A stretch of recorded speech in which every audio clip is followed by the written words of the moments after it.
Hey everybody, Corey here coming at you with another knife review video. Today we are taking a look at the Kizer Basalt. If you're new around here, consider subscribing.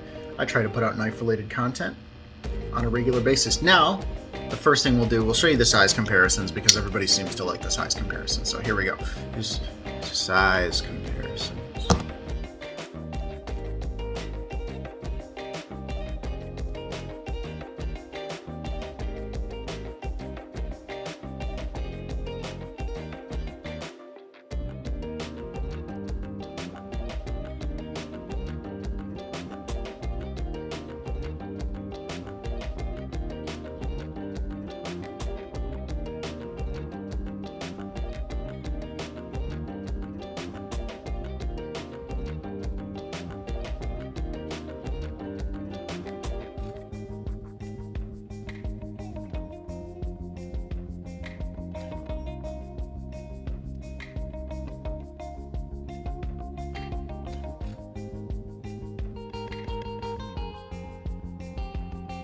Okay, so first and foremost, Kizer. If you watched my brand opinion video that I did a few videos back, you'll kind of have an idea of how I feel about Kizer, and you'll understand why this is the first Kizer that I have ever handled. To me, and it's not surprising that this Kizer fits exactly how I feel about Kizers. Every time I see a Kizer, everybody seems to be happy. People who have purchased Kizers seem to enjoy Kizers, but every time I see a Kizer, all I see is the world's most generic, most boring knife. And that's okay. That might be a bit of an exaggeration, but on average, every Kizer, I don't know what it is with Kizer, and everything is silver. Everything is silver all the time, and every titanium knife they make kind of looks the same to me. I don't know. Every time I see a Kizer, I'm like, yup, that's a Kizer, because it's just so boring to me.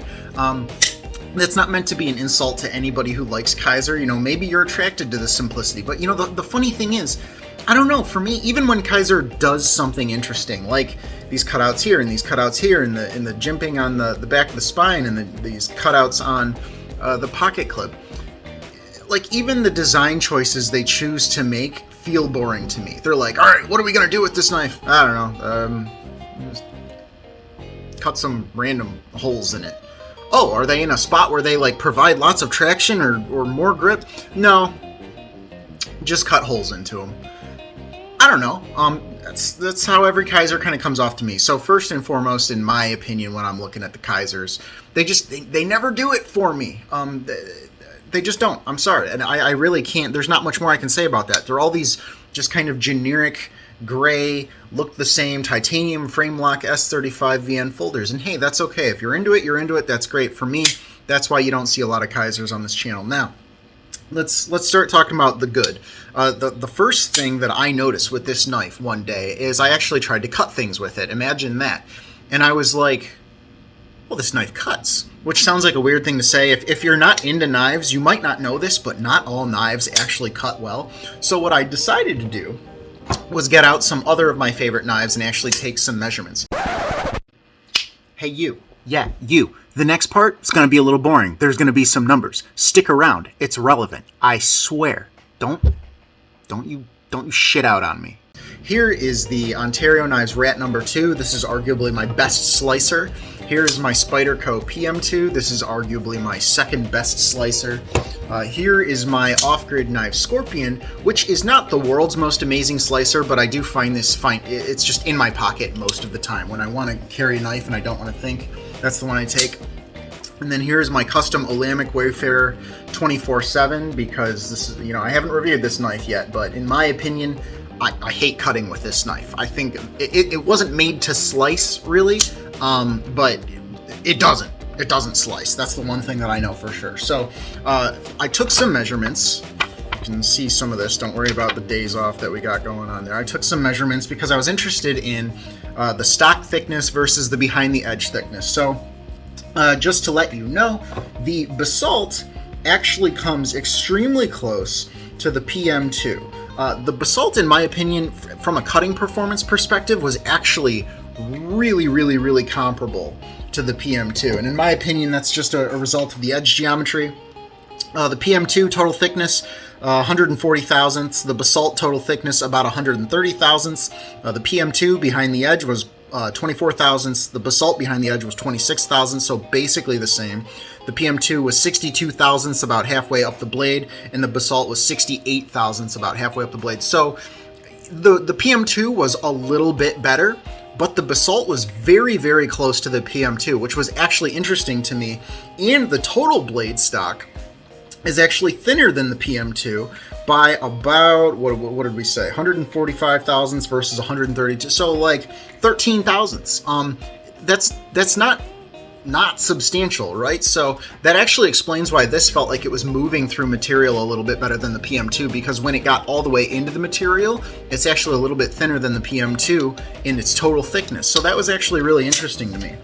Compared to the Wayfarer, again, we're looking at 132 thousandths total thickness. The Wayfarer is 137 thousandths total thickness, so they're actually really comparable there. However, the Wayfarer was thicker behind the edge, and it was just about 1.7 times thicker about halfway up the knife, which explains why the Wayfarer just doesn't want to go through things. But that might have been a lot. That might have been a lot of like numbers and math there for you, but I think it's really relevant considering that my favorite thing about this knife, it cuts well.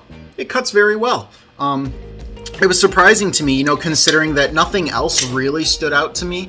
There is one other thing, but we'll talk about it. But the cutting was where I went, oh, I could actually keep this knife just for like cutting stuff because it's actually a good cutter. The other thing that I will say, and it's actually relevant to bring out the Alamic as well, they both have grips or handles that are kind of shaped, they call them like pistol grips, where they've got that kind of curve down like that.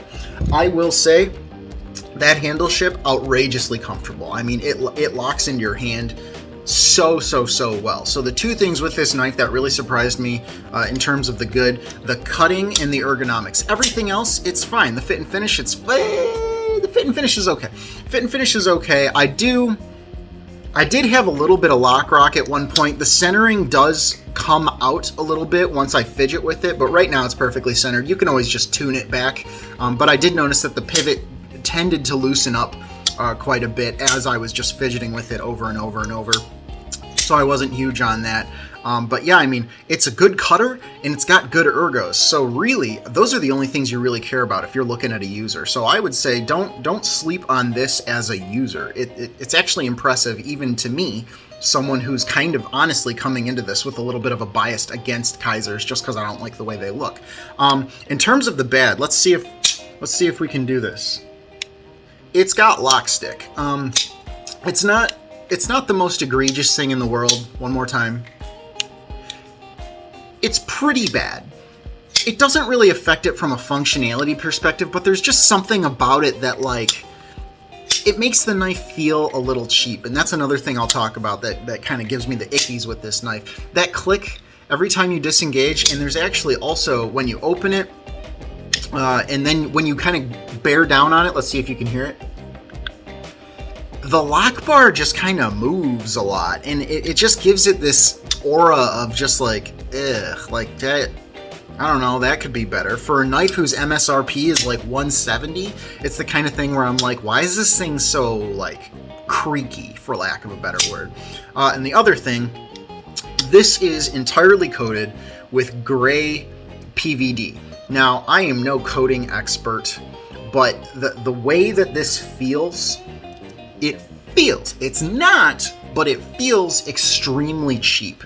The coating is very soft, very smooth, and if I didn't know any better, you could almost convince me that it was some kind of strange plastic or some kind of very, very glossy, very, very somehow smooth G10. It's hard to describe, and maybe you like that. Maybe you want it to feel super duper smooth, but for me, it was the first thing I noticed. I'm like, what?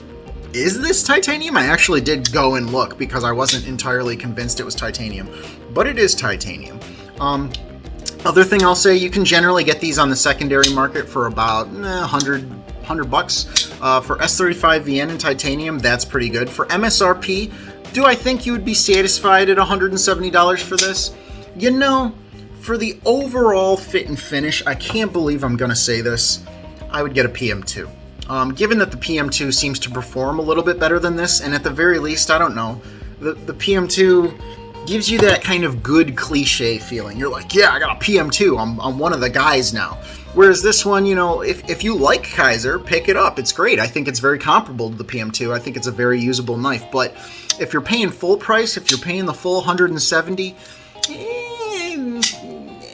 they're just better feeling knives out there overall for me. But I don't think you would be disappointed in this if you got a hold of it.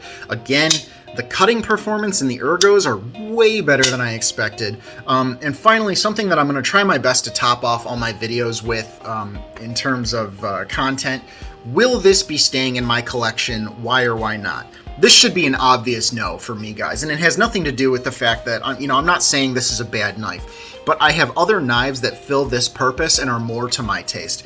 Again, going back to what I started by saying at the beginning of this video, it's just a little too plain. It's a little too, vanilla for me. If I want to use a knife that, I don't know, has like a pistol grip, I guess I'll just go for my Olamic or something like that.